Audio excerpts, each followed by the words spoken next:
भूपेंद्र सिंह हुड्डा ने हमारे इलाके के किसी भी मजबूत नेता को नहीं छोड़ा, सबको घर बिठा दिया। वो नहीं चाहते कि कोई मजबूत आदमी आगे आए और तेरे बेटे से कोई सीधी टक्कर ले।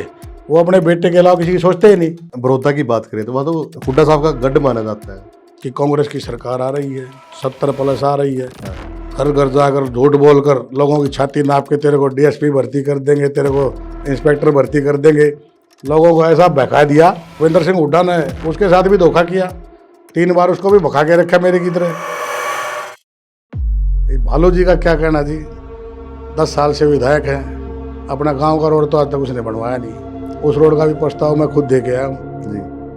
10 साल तक केवल जुमलेबाजी, हुड्डा जी की हाजिरी बढ़नी, ना कभी किसी सुख दुख में जाता, केवल हुड्डा जी के नाम से वो बन गया जी। अब वो खोटा सिक्का हो लिया, कुछ नहीं होने वाला उसका।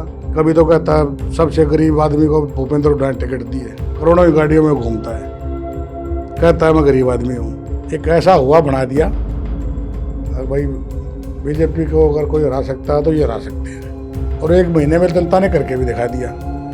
उसके बाद आज तक 1.5 साल के करीब पार्लियामेंट चुनाव हो गए, किसी भी गांव में नहीं गए आज तक। एक जो सांसद का कोटा होता है किसी गांव में वो नहीं दिया, सिर्फ वोट लेके एमपी बन के हरिद्वार जा बैठे। सबसे बड़ा अफसोस जिंदगी में हुड्डा साहब से तो भाई हाथ जोड़ के हम तो यही कहते हैं, जैसा हमारे साथ किया और किसी के साथ ना करें।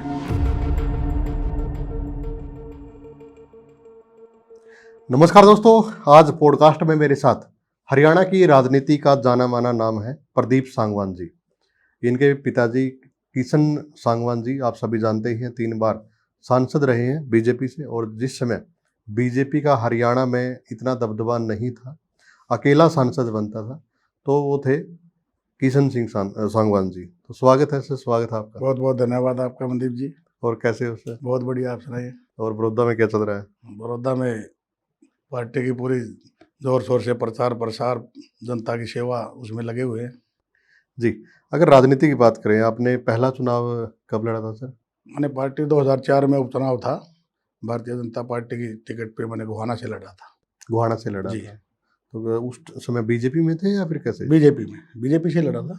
बीजेपी से ही लड़ा था, शायद गठबंधन था ना इन लोगों के साथ, या कैसे? नहीं, अलग थे, सब अलग थे। बीजेपी से आपने वो चुनाव लड़ा था। और आपके पिताजी जैसे 3 बार सांसद भी रहे हैं, तो उनके बारे में थोड़ा सा बताएं, क्योंकि लोग उनको आज भी याद करते हैं। ये देखिए, मेरे पिता स्वर्गीय चौधरी किशन सिंह सांगवान जी, सोनीपत लोकसभा की जनता ने 3 बार उनको अपना आशीर्वाद और प्यार देकर हिंदुस्तान की सबसे बड़ी पंचायत में पहुंचाया। और स्वर्गीय चौधरी किशन सिंह सांगवान जी एक ऐसे सांसद थे जो गांव देहात में जाकर हर वर्ग की बात सुनते थे, चाहे गरीब हो, किसान हो, मजदूर हो, व्यापारी हो। और जो सबसे बड़ी अच्छी बात थी, जब पार्लियामेंट में कोई भी सेशन होता था तो हर बिरादरी की आवाज़ बड़े ज़ोरदार ढंग से उसको उठाया करते। और जो एक सांसद का कर्तव्य होता है, ड्यूटी होती है अपने इलाके की, चाहे कोई भी बात हो, किसान से संबंधित, मजदूर से संबंधित, पूरे ज़ोरदार ढंग से उसको उठाया भी करते, पूरा भी करवाया करते। और जो एक सांसद निधि होती है, स्वर्गीय चौधरी किशन सिंह सांगवान जी एक ऐसे सांसद थे, इस सोनीपत लोकसभा में 500 के करीब गांव, 9 बड़े बड़े शहर हैं जी, और शहरों में भी 30-30, 40-40 वार्ड है। कोई भी गांव या कोई भी शहर का ऐसा वार्ड पूरी सोनीपत लोकसभा की जनता में कोई भी ये उल्हाड़ा देने वाला नहीं मिलेगा कि हमने सांगवान साहब को अपना सांसद बनाया। सांसद बनने के बाद वो हमारे बीच में नहीं आए, हमारा सुख दुख नहीं पूछा, हमारे बीच में बैठ कर हुक्का नहीं पिया। और जो एक सांसद की निधि होती है, ग्रांट होती है, जिस गांव का जितना हक था या जिस वार्ड का जितना हक था, पूरा उसको खुद जाके दिया करते। साल में 2 चक्कर उनके पूरी पार्लियामेंट में लगा करते। तो ऐसे सांसद थे। 1987 में वो विधायक भी रहे, शिक्षा मंत्री भी बने, उद्योग मंत्री भी बने। एक ही लिस्ट में, आज तो ट्रांसफ़र कराना एक ऑनलाइन सिस्टम ये सब चला हुआ है, उस टाइम पे तो हाथ से नोट बना करते। लोग जो बीड़ी पीते हैं, वो बंडल का कागज़ होता है, उस पर भी लिख के लेके जा रहे थे, यहाँ से यहाँ ट्रांसफ़र, तो वो भी सांगवान साहब के लेटर पैड पे चिपका होता था। वो पहले मंत्री ऐसे थे, एक ही लिस्ट में 15,500 इंटर डिस्ट्रिक्ट ट्रांसफ़र मायने रखता है, एक ही लिस्ट में उन्होंने ट्रांसफ़र किए थे। जो दूर दूर लोग गए हुए थे, हमारे इलाके के लोग सिरसा तरफ थे, मेवात साइड थे, सबको अपने इलाके में उन्होंने लाने का काम किया। तो जितने भी गांव देहात की, चाहे चौपाल की बात हो, गांव के विकास की बात हो, जो भी जितना बनता था पूरा बखूबी उसको निभाया करते। धोती कुर्ता पहनते थे? नहीं, कुर्ता पजामा पहनते थे वो। कुर्ता पजामा कोट पहनते पैंट पहनते थे या कुर्ता पजामा पहनते थे। जी। और हुक्के के शौकीन थे? हुक्के के तो बहुत बड़े शौकीन थे। हुक्के वाले सांसद के नाम से लोग जानते थे उनको। अपनी गाड़ी में भी हमेशा दूर जाते थे कहीं तो हुक्का साथ रखते थे। एक बार का वाक़या सुनाता हूँ मैं। वो अमेरिका गए थे, मेरी सिस्टर वहाँ अमेरिका में जी। मैरिड है, तो वहाँ भी वो हुक्का लेके गए, अमेरिका में भी? अमेरिका में। और वो हुक्का वहाँ तो, यहाँ तो उपले तो वहाँ मिलते नहीं। वहाँ तो जो रिश्तेदार हैं हमारे जीजाजी हैं, उन्होंने छोटे छोटे वो कोयले के वृक्ष आते हैं, हाँ। उनका जुगाड़ किया, हुक्का तम्बाकू यहाँ से लेके गए थे। तो व्हाइट हाउस के सामने एक बहुत बड़ा पार्क है, तो उस पार्क में पत्थर की बनी होती है सीटें, तो उनको हुक्के की लगी भाई हुक्का पीना है, तो बैठ के हुक्का लेके वहाँ। अमेरिका की पूरी मीडिया कैमरे लेके खड़ी होगी सामने, क्या है, क्या पी रहा है, कहाँ से क्या है। तब उनको समझाया भाई ये हुक्का है हमारी वहाँ की। तो ऐसे उनका प्रचलित थे, पूरी मीडिया में आई थी वो बात। जी, जी। तो उसके बाद 2014 में कोई गलती हुई या फिर कैसे कांग्रेस में? नहीं, देखिए 2014 में पार्टी की हम सेवा में थे। पूरा लोकसभा, पिताजी 2012 में एक्सपायर हो गए थे, तो उनके गुजरने के बाद पार्टी के पूरा शीर्ष नेतृत्व, माननीय राजनाथ जी, सुषमा जी, माननीय वेंकैया नायडू जी, सभी, गडकरी जी मेरे घर पे आए थे। उनके बाद मैंने बहुत बड़ी बड़ी रैलियाँ भी की, गोहाना में की, सोनीपत में की। तो सभी ने आश्वस्त किया था भाई अब सांगवान साहब तो हैं नहीं, उनको तो हम ले नहीं सकते, लेकिन उनकी जो राजनीतिक विरासत है उसको हम मरने नहीं देंगे। तो पूरा आश्वस्त लास्ट टाइम तक रहा। लेकिन जब टिकट की बात आई तो उस समय रमेश कौशिक जी को पार्टी ने टिकट दे दिया। तो उस समय अनजान लालो लोगों का प्रेशर इतना बन गया मेरे पे, अब भाई अब जब पार्टी इस वक्त भी तेरे साथ नहीं है तो कब कैसे चलेगा। तो चौधरी भूपेंद्र सिंह हुड्डा ने मुझे बहका लिया अपने साथ लेके। भाई बहकावे में आ गए आप? बहकाव में आ गए। तो मेरे अपने साथ ले गए। मैंने तो जहाँ भी जाता हूँ दिल से मदद की, उनकी भी 8-7 साल मैंने खूब दिल से मदद की। हर बार वो आश्वासन देते रहे भाई तेरे को चुनाव लड़ाएंगे, तेरे को चुनाव लड़ाएंगे। पार्लियामेंट की बात आई वो खुद आ गए। जी। चलो कोई नहीं, खुद आ गए, कोई बात नहीं जी। अब बड़ौदा विधानसभा में जब चुनाव बाई इलेक्शन हुआ, हमारे आदरणीय थे श्री कृष्ण हुड्डा जी, और तो उनका अकस्मात देहांत हुआ तो सीट वैकेंट हो गई। फिर हुड्डा साहब से हमने कहा मगर जब तो मौका है अब तो मुझे अब चुनाव लड़ाओ। हाँ। आखिरी मोमेंट तक आश्वासन देते रहे, तो उसमें भी नहीं दिया। तो फिर सौभाग्य, फिर हमारे तो माननीय मनोहर लाल खट्टर जी हैं, हमारे बाबू जी के पुराने मित्र भी रहे, हमारे भी बहुत आदरणीय हैं। उनका मेरे पास मैसेज आया, भाई क्यों अपना पॉलिटिकल लाइफ को आप वो कर रहे हो, आप वापस घर में आ जाओ। तो उनकी बात सुनकर मैं बाई इलेक्शन में बीजेपी में वापस शामिल हो गया, और उसी बदौलत मेहनत कर रहे हैं। और अभी पार्टी ने 2024 का मुझे बड़ौदा से टिकट भी दिया। पार्टी का मैं शीर्ष नेतृत्व का धन्यवाद भी करता हूँ। जी। पिताजी से क्या कुछ सीखने को मिला आपको? देखो, पिताजी से बहुत कुछ सीखने को मिला। बिल्कुल गांव देहात के ज़मीन स्तर पर कार्यकर्ताओं को कैसे जोड़ा जाता है, उनके जैसे वो सुख दुख में जाया करते, उनके बीच में बैठ कर हुक्का पिया करते, वही नीति मैंने अपना रखी है। किसी गांव देहात में कोई सुख होता है, दुख होता है, गांव की जन समस्याएं सुननी है, वो सरकार तक पहुंचानी है, उनको पूरा करवाना है। डेली की दिनचर्या मेरी यही रहती है। तो इस प्रकार उन्होंने मुझे सिखाया है कि जिसके साथ रहो एक तो दिल से रहो जी। और जिस भी पार्टी में आप जहाँ भी खड़े हो तो पूरे डट कर गरीबों की, खास तौर पे जो गांव के देहात के किसान हैं, उनकी ज़रूर सुनवाई करो और उनका काम करवाने का पूरा प्रयत्न करो। जी। जहाँ पे बीजेपी का एक भी सांसद पूरे हरियाणा में नहीं होता था, वहाँ पे आपके पिताजी सांसद थे, लेकिन जो वर्चस्व कायम किया आपके पिताजी ने, वो आगे क्यों नहीं चल पाया लगातार? देखिए 1998 में उन्होंने पहला चुनाव लड़ा। हाँ। जब तो लोकदल से चुनाव लड़ा था, चौधरी देवीलाल जी की टिकट थी। लगातार वो पब्लिक में रहे, 3 बार जनता ने उनको अपना आशीर्वाद भी दिया और पार्टी ने भी पूरा मान सम्मान दिया। जी। माननीय वेंकैया नायडू जब राष्ट्रीय अध्यक्ष थे तो उन्होंने राष्ट्रीय सचिव बनाया, और जब माननीय श्री लाल कृष्ण आडवाणी जी राष्ट्रीय अध्यक्ष बने तो राष्ट्रीय उपाध्यक्ष के पद तक उनको सुशोभित किया। उस समय अपने हरियाणा में लगा लो भारतीय जनता पार्टी का इतना बड़ा वर्चस्व नहीं था। हम चुनाव लड़ते थे, एक व्यक्तिगत तौर पर तो पिताजी का बहुत बड़ा एक सामाजिक दायरा था, लेकिन बीजेपी के नाम से लोग गांव में जाते थे तो वे कभी कहते थे पूंजीपतियों की पार्टी है, कभी कहते थे कच्छेदारियों की पार्टी है। जी तो सांगवान साहब ने बड़ी मेहनत की, पूरे अपने जिले में भी पूरे प्रदेश में भी कार्यकर्ताओं को जोड़ा और पार्टी को एक मजबूत स्थिति में लाके खड़ा कर दिया। लेकिन जब समय आया तो हमारे बीच में वो नहीं रहे, तो उन्हीं की उस पर हम चले हुए हैं और उम्मीद करते हैं कि जिस प्रकार पिताजी ने अपना आगे बढ़े, हम भी उसी नीति पर चलते हुए जी। पार्टी की सेवा करेंगे और आगे बढ़ने का काम करेंगे। अब बीजेपी में प्रदेश स्तर पर आपको क्या कुछ जिम्मेदारियां हैं अब? मैं बीजेपी में प्रदेश कार्यकारिणी का सदस्य हूँ। ओके जी इस समय जी। तो क्या कुछ प्रोग्राम चल रहे हैं बीजेपी के? गांव में देखो, जा रहे हो जैसे? बीजेपी के कंटिन्यू कोई दिन खाली नहीं होता है, कोई ना कोई पार्टी का प्रोग्राम चलता रहता है। अभी हमारे प्रोग्राम पहले जिला स्तरीय कार्यशाला हुई, उसमें कार्यकर्ताओं को अपना प्रशिक्षण दिया जाता है, आगामी सूचनाएं प्रोग्राम क्या होंगे। कभी कोई हमारा पार्टी का स्थापना दिवस आता है, पंडित दीनदयाल उपाध्याय की जयंती आती है, श्यामा प्रसाद मुखर्जी की जयंती आती है, तो जितने भी पार्टी के कार्यक्रम है, मोदी जी की मन की बात का कार्यक्रम है, तो वो सारी सूचनाएं मंडल लेवल तक, बूथ स्तर तक उनको पहुंचाना जी उस पर मतलब वो लागू करवाना। आज भी मैं अभी मंडल अध्यक्ष की मीटिंग लेके आया हूँ, हमारा कथोरा मंडल की मीटिंग थी, तो कार्यकर्ताओं का प्रशिक्षण इसमें दिया जाता है, बार बार उनको याद दिलाते रहना। जी जी तो पार्टी किसी भी छोटे कार्यकर्ता को खाली नहीं छोड़ती, आगे से आगे कार्यक्रम चले रहते।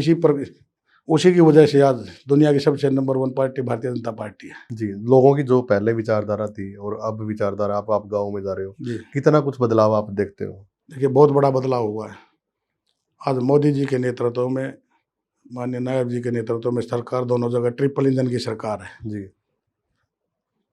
पहले सरकार चौधरी भूपेंद्र सिंह हुड्डा ही कांग्रेस में रही। चौधरी भूपेंद्र सिंह हुड्डा ने केवल भगाड़ने के अलावा अपने इलाके का नारा देते थे, सोनीपत को अपना छोटा भाई बताते थे, मैं तुम्हारा तुम मेरे, जी लोग बहकाई में आ जाया करते। लेकिन आज वो स्थिति बदल गई है, लोगों को समझ में आ गया केवल झूठ बोलकर एक लोग लुभाने नारे देने से कुछ नहीं होने वाला। लोग विकास चाहते हैं, लोग रोजगार चाहते हैं। तो माननीय मनोहर लाल खट्टर जी ने बिना पर्ची बिना खर्ची पॉलिसी चलाई। जी आज गांव देहात के बच्चे पढ़ने लग गए, अपनी योग्यता के आधार पर सरकार घर से बुला के उनको नौकरियां देती है। जब हुड्डा जी का टाइम था, सब नेताओं के चक्कर थैले लेके हाथ में घुमा करते, उनके परिवार के आदमी, कोई पैसे ले ले नौकरी लगा दे, पैसे भी ले लेते, ठग भी लेते थे, नौकरी नहीं मिलती थी।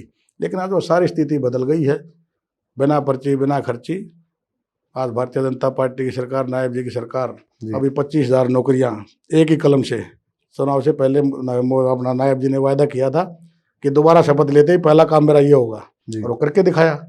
तो जनता का आज पूरा विश्वास है मोदी जी के ऊपर, मुख्यमंत्री जी के ऊपर, पार्टी के ऊपर। जो भी पार्टी कहती है वो करके दिखाती है। सोनीपत में तो कांग्रेस की एक ही सीट आई है अब की बार तो विधानसभा में। हाँ सोनीपत जिले में कांग्रेस की एक ही सीट आई है, बड़ौदा की, बाकी 5 सीटें भारतीय जनता पार्टी की हैं। तो विधायक इंदुराज भालू हैं, काम कर रहे हैं? ये भालू जी का क्या कहना जी, 10 साल से विधायक हैं, अपना गांव का रोड तो आज तक उसने बनवाया नहीं।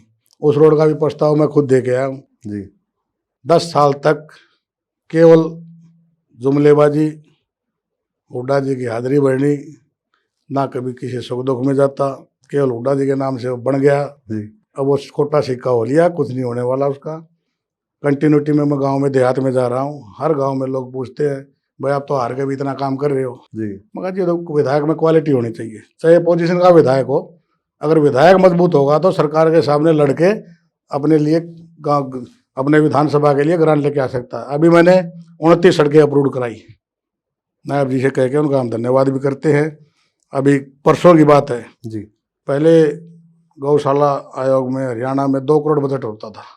अब नायब जी ने और मोदी जी, प्रधानमंत्री जी ने हमारे गौशाला के लिए 2 करोड़ से मतलब बढ़ाकर 595 करोड़ रुपए का बजट हरियाणा प्रदेश की गौशालाओं को दिया, जिसमें 605 गौशालाएँ हैं। अभी परसों माननीय अरविंद शर्मा जी हमारे कैबिनेट मंत्री गोहाना के, उनके विधानसभा में और मेरी विधानसभा में, दोनों ने हमने चेक बांटे हैं जी 4 करोड़ 70 लाख रुपए के। अभी 3 गौशालाएँ मेरी बड़ौदा की बची हैं, वो चेक अभी आने वाले हैं, वो भी हम देंगे। तो जो भी लाभकारी योजनाएं, कल्याणकारी योजनाएं सरकार की तरफ से आती हैं, गांव के प्रस्ताव खुद मैं लेके जाता हूं, खुद पास करवाता हूं। लोगों को लग गया है भी आने वाला समय भाजपा जाने वाली नहीं है, तो अब लोगों की पूरी उम्मीद है और उनकी दया से अब की बार बड़ौदा में कमल खिला के दिखाएंगे। आपके बड़ौदा की बात करें तो वहाँ तो हुड्डा साहब का गढ़ माना जाता है, तो अब भी लगातार जैसे 2024 की बात करें तो आप तीसरे स्थान पे रहे हैं, वजह क्या रही? देखो वजह इसमें ये थी, इसमें नो डाउट एक लोगों को भ्रांति फैल गई थी कि कांग्रेस की सरकार आ रही है, 70+ आ रही है। हाँ।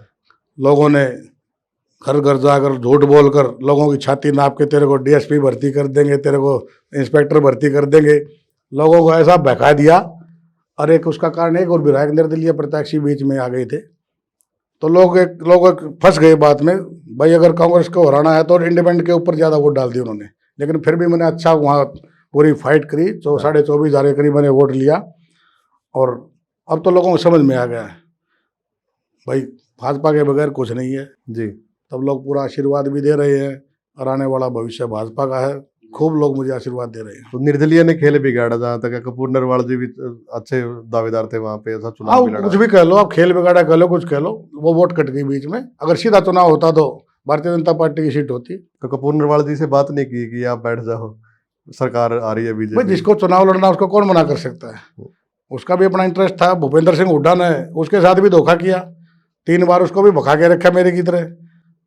कपूर सिंह नरवाल को भी कांग्रेस की टिकट के दावेदार थे, वो भी बार बार टिकट मांग रहा था, अगर नहीं दिया तो जनता ने उठा दिया, निर्दलीय उठ गया, वो तो उसका राइट है।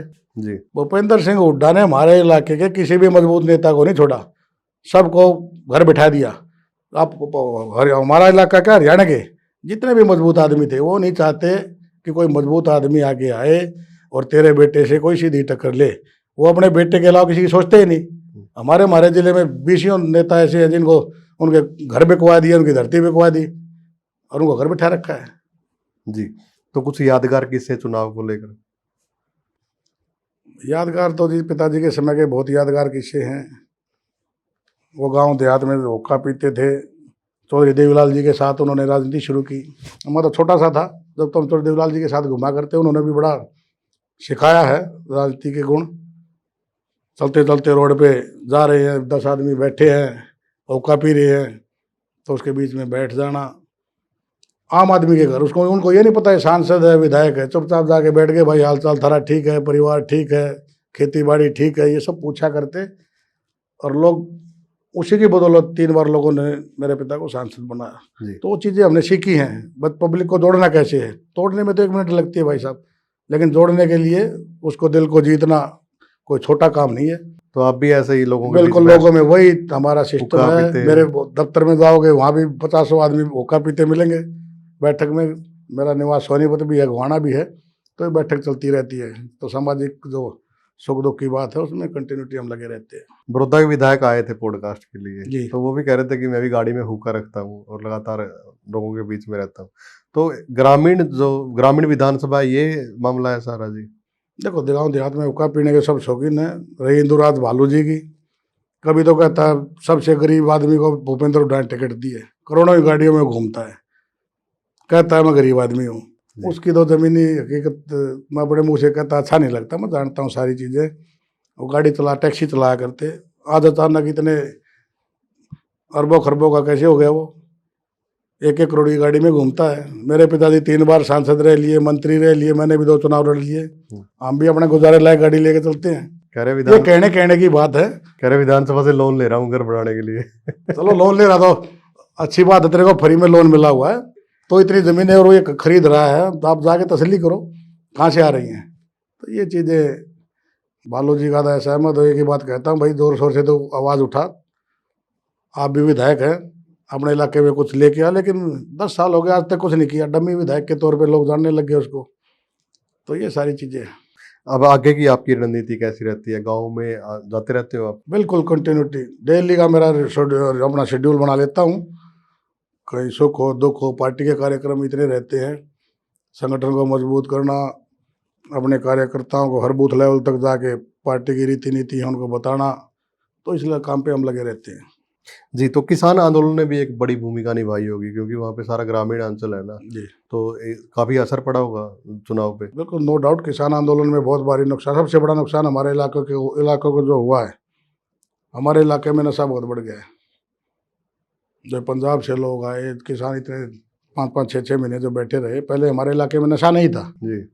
अब नशा इतना बढ़ गया है कि जो हमारे युवा साथी हैं, कई बार हम देखते हैं खाली रास्ते जो पगडंडी पे हैं, वहाँ कोई दारू की बोतल लेके बैठा रहता है, कोई बीड़ी पीता रहता है गांजे की। तो ये नशा बहुत हो गया है। तो मैं सभी युवाओं से भी निवेदन करते हैं, हम तो सामाजिक संगठनों से भी करते हैं, भी युवाओं को खराब होने से बचाएं और इस नशे से मुक्ति दिलाएं।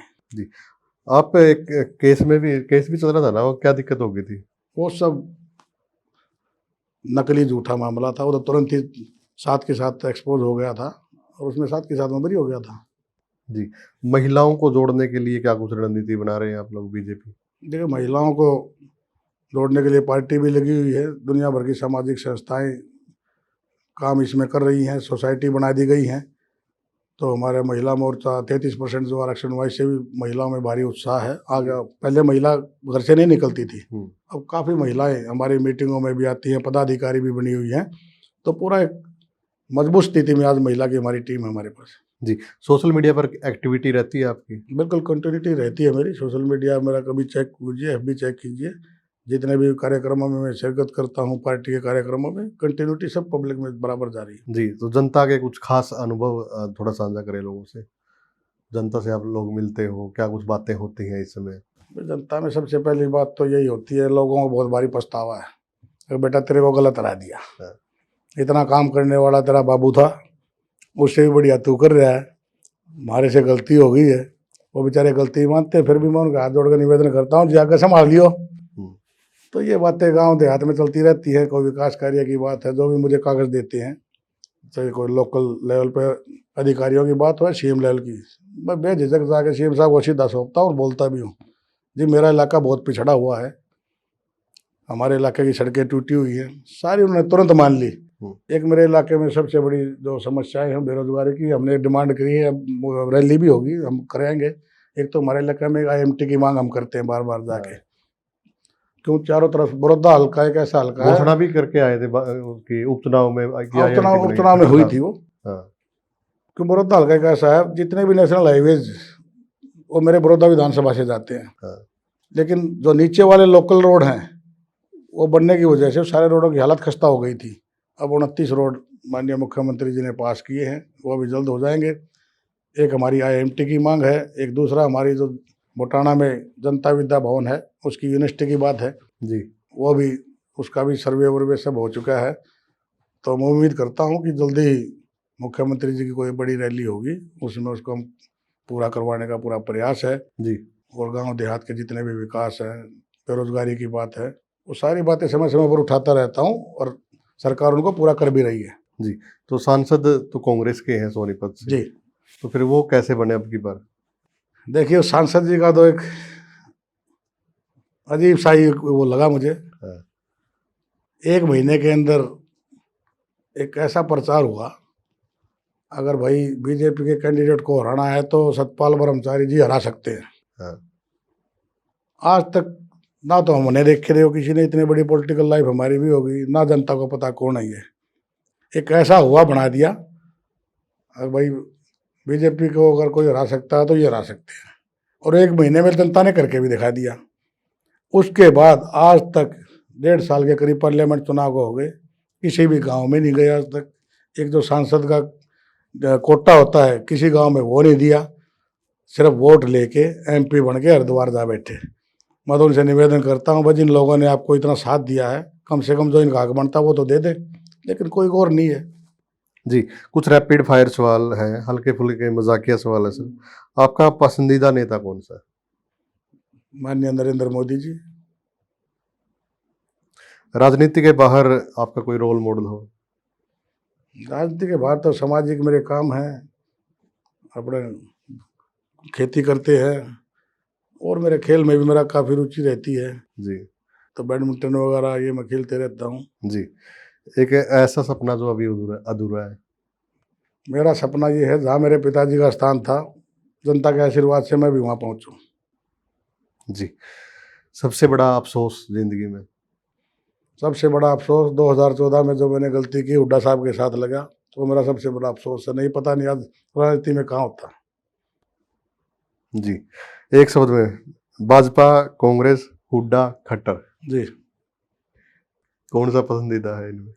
जी, हमारे माननीय खट्टर साहब भी पसंद हैं, भाजपा तो है ही पार्टी है, जी लीडर रहे हैं, नायब जी हमारे नेता हैं।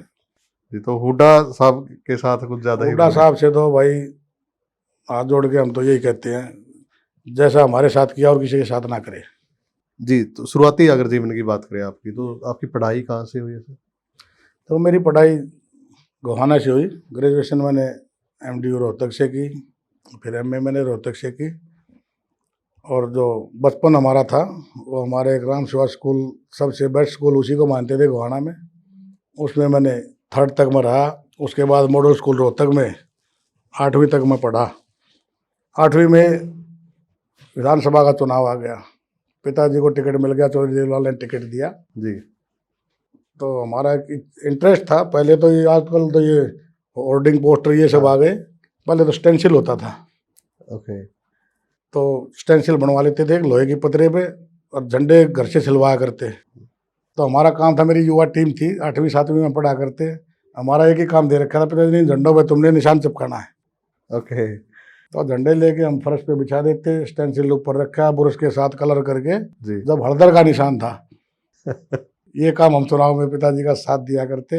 और फिर एक ये जो मनादी होती है, बने ताने से पहले मनादी करके आनी है। हाँ तो मैं, मेरे 2-4 दोस्त, ये ऑटो रिक्शा होती थी, उसमें बैठ के हम जाके रुक के मारते, अच्छा, खुद ही बोलते थे। खुद ही बोलते थे आपके गांव में बस सांगवान साहब आने वाले हैं, ज़्यादा से ज़्यादा पहुँचे, जी जिंदाबाद जिंदाबाद। हाँ। ये हमारा बचपन से हमारा टेस्ट रहा, पिताजी के उसमें हमने मदद करने का अवसर मिला।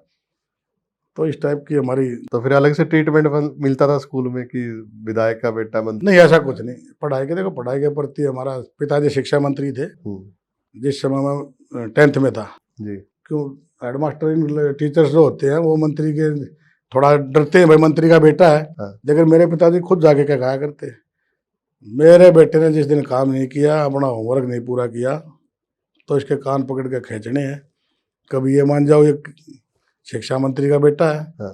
का नतीजा मेरे 10th में मैं स्कूल में नंबर 1 रहा, मेरी टाइम मेरी। हाँ। तो ये तो कभी हमने इस बात का फायदा नहीं उठाया भाई हम इस टाइप। और कॉलेज लाइफ में जाने के बाद? कॉलेज लाइफ में मैंने CR का चुनाव भी लड़ा।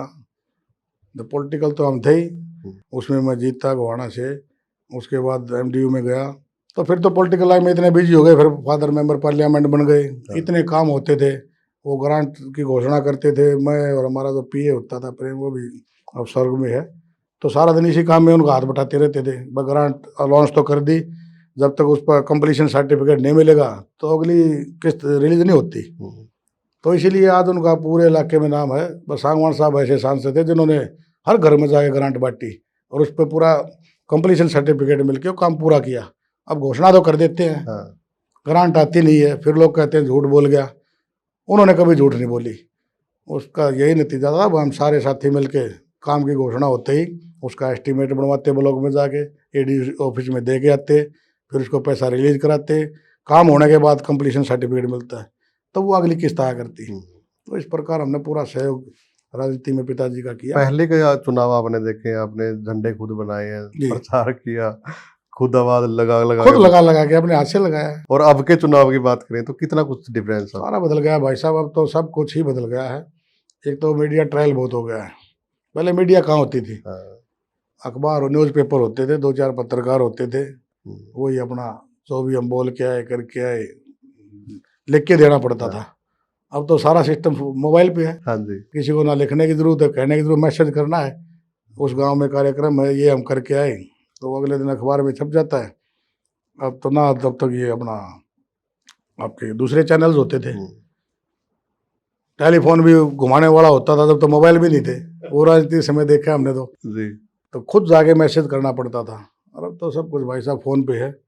तो चुनाव महंगे होते थे या फिर ठीक होते चुनाव थे? तो अब महंगे होते हैं? अब तो कोई भाई साहब हिसाब ही नहीं है। अब तो करोड़ों की बात करो, इतना पैसा खर्च होता है।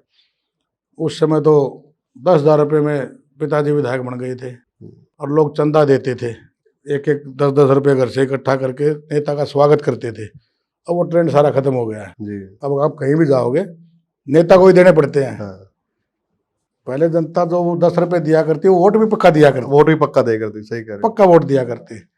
अब तो यही नहीं पता, पैसे भी दे रहे हैं, एक ही घर से 3-3 आदमी अलग अलग जो भी नेता था उसका स्वागत कर रहे हैं, आप अब बता ही नहीं सकते कौन आपका पक्का है। जी अलग अलग पार्टियों का अलग स्वागत अलग कर रहे पार्टियों का अलग अलग वो है। हमने तो उस समय का राजनीति में राज में जमीन आसमान का फर्क है। हैं। जी तो पर्ची खर्ची का खेल तो अच्छा या सबसे शुरू से बढ़िया चलता है? काम अगर भारतीय जनता पार्टी ने किया है ये जो बिना पर्ची बिना खर्ची, इससे एक गरीब घर का बच्चा भी ये सोचने लग गया, अब तो पढ़ लेगा ना तो किसी नेता के बाहर चक्कर लगाने की जरूरत नहीं, तेरा काम अपने आप ही बन जाएगा, और वो होने भी लग रहा है। ऐसे ऐसे नौकरियां घरों में देखी जिनके बेचारे छत नहीं थी, कोई जेई लग गया, कोई पटवारी लग गया। हम्म, तो 25,000 घरों में दिए जलाने का काम जो सरकार ने किया, छोटा काम नहीं किया है। और मैं तो बच्चों से यही कहता हूँ भाई अपने दम पे पढ़ो, पढ़ाई के अलावा कुछ नहीं है। नेतागिरी तभी चलेगी आज के दिन जब पढ़ाई कर लोगे, बगैर पढ़ाई भी नेता कुछ नहीं है। वो अनपढ़ नेता का जमाना चला गया, सब तो ऑनलाइन है। जी पढ़ोगे तो अच्छे नेता भी बनोगे, अच्छे वक्ता भी बनोगे, तभी आप कुछ कर पाओगे। और आपका जो विधानसभा है उसमें खिलाड़ी बहुत ज्यादा है, बहुत ज़्यादा खिलाड़ी भाई साहब। कबड्डी का ज्यादा वो है। हमारे इलाके में कबड्डी और कुश्ती के इंटरनेशनल खिलाड़ी हैं, प्रो कबड्डी में भी हमारे जी खूब खिलाड़ी हैं, और सरकार भी उनको बहुत प्रोत्साहन दे रही है। खूब हमारे गोल्ड मेडल भी लेके आए एशियाड में, ओलंपियन में। भाइयों की सूरत भी मेरे बड़ौदा से ही है। जी तो बहुत खिलाड़ी हमारे हैं और काफ़ी अच्छी एकेडमी वहाँ चल रही हैं। इसके लिए मैं उनके कोचेज को और उनको बधाई देता हूँ, और सरकार भी पूरा उनमें सहयोग कर रही है। जी क्या कुछ आप संदेश देना चाहोगे? मैं बड़ौदा हल्के की जनता को, सोनीपत जिले की जनता को एक ही संदेश देना चाहता हूँ कि अपने बच्चों को बढ़िया शिक्षित करें। भारतीय जनता पार्टी की ऐसी सरकार है जो बिना पर्ची बिना खर्ची आपको रोजगार देगी, आपको आगे बढ़ाएगी। और जितने भी हमारे खिलाड़ी भाई हैं वो अपने खेल में ध्यान से पूरी रुचि दें। भारतीय जनता पार्टी एक ऐसी पार्टी है जो जितने भी हमारे, तो एशियाड हो, ओलंपिक हो, जो भी भाई हमारा मेडल लेकर आता है उसको 5-5 करोड़ रुपए, 3-3 करोड़ रुपए उसको सहायता भी देती है, उसको सरकारी बड़ी बड़ी पदों पर नौकरियां भी देती है। तो जो खिलाड़ी हैं वो भी अपना दिल लगा कर खेलें। जी बातचीत करने के लिए धन्यवाद सर। बहुत बहुत धन्यवाद भाई साहब। जी तो वीडियो को ज़्यादा से ज़्यादा आप लोग शेयर करें, और आज बहुत सारी बातें भी सुनी, बड़ा इंटरेस्टिंग ये पॉडकास्ट है। कमेंट जरूर करें। धन्यवाद।